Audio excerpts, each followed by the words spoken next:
Today we're reading from the book of Acts, chapter 18, titled In Corinth. After this, Paul left Athens and went to Corinth. There he met a Jew named Aquila, a native of Pontus, who had recently come from Italy with his wife Priscilla, because Claudius had ordered all the Jews to leave Rome. Paul went to see them, and because he was a tent maker, as they were, he stayed and worked with them. Every Sabbath he reasoned in the synagogue, trying to persuade Jews and Greeks.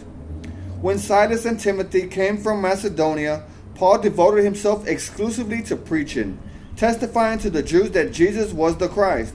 But when the Jews opposed Paul and became abusive, he shook out his clothes in protest and said to them, "Your blood be on your own heads. I am clear of my responsibility. From now on I will go to the Gentiles."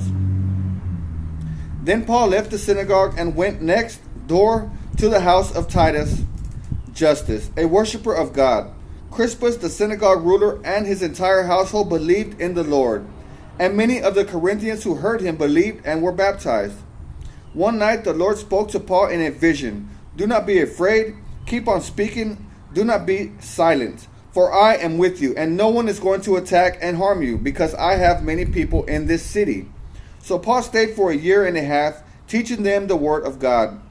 While Gallio was proconsul of Achaia, the Jews made a united attack on Paul and brought him into court.